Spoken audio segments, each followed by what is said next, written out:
Jurnal penjualan merupakan salah satu jenis jurnal yang digunakan oleh perusahaan untuk mencatat semua transaksi penjualan secara kredit. Jenis jurnal ini sangat cocok digunakan oleh perusahaan dagang sebab perusahaan dagang seringkali melakukan transaksi jual beli. Jurnal penjualan atau sales journal berfungsi untuk mencatat transaksi penjualan perusahaan yang dilakukan secara kredit. Sama halnya dengan jurnal pembelian, sales journal hanya mencatat penjualan secara kredit atau utang. Lalu, bagaimana dengan penjualan yang terjadi secara tunai? Nah, ada jurnal khusus yang mencatatnya, yaitu jurnal penerimaan kas. Adapun jenis barang yang bisa Anda catat ke dalam sales journal, yaitu hanya jenis barang dagangan. Sedangkan penjualan aset seperti tanah, mesin, gedung, bangunan, dan jenis aset lainnya tidak bisa karena jarang terjadi.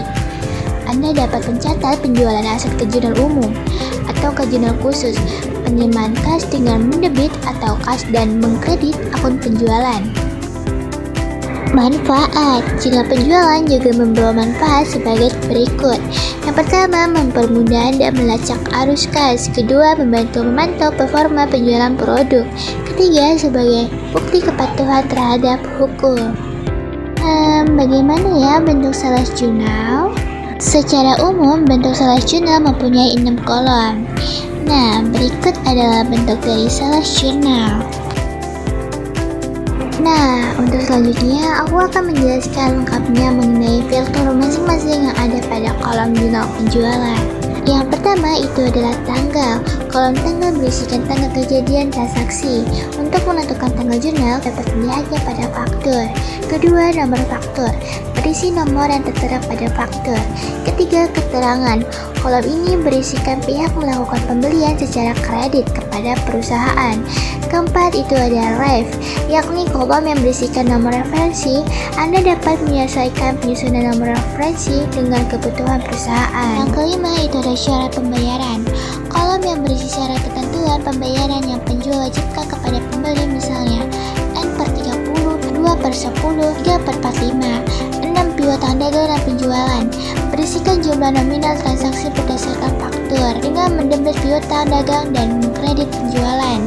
Memahami syarat pembayaran dalam transaksi. Kalian tentu familiar dengan syarat pembayaran 2/10 N/30 kan?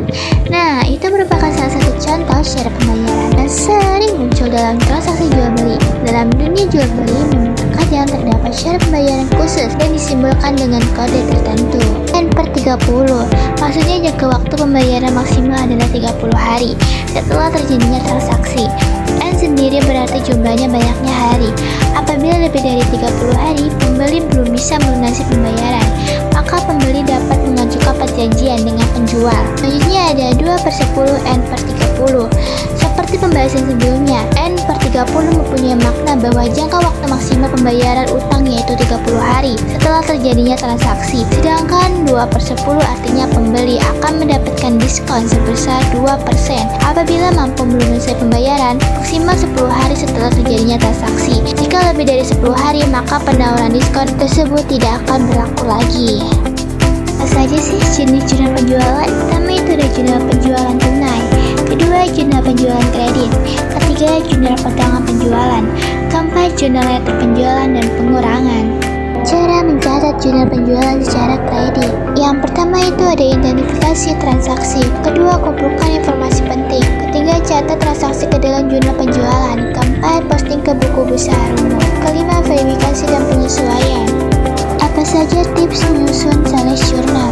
Yang pertama, pastikan transaksi mempunyai bukti, yakni dokumen faktur sebagai bukti bahwa transaksi benar-benar terjadi.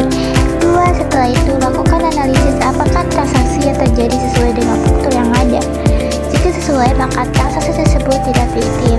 Selanjutnya, masukkan akun yang terpengaruh transaksi ke dalam sales journal, yakni dengan mendebit akun piutang usaha dan mengkredit akun penjualan. Keempat, pada setiap akhir bulan, pindahkan entry sales journal ke buku besar. Kelima, sedangkan pada akhir periode akuntansi, pindahkan entry sales journal ke dalam buku besar piutang usaha.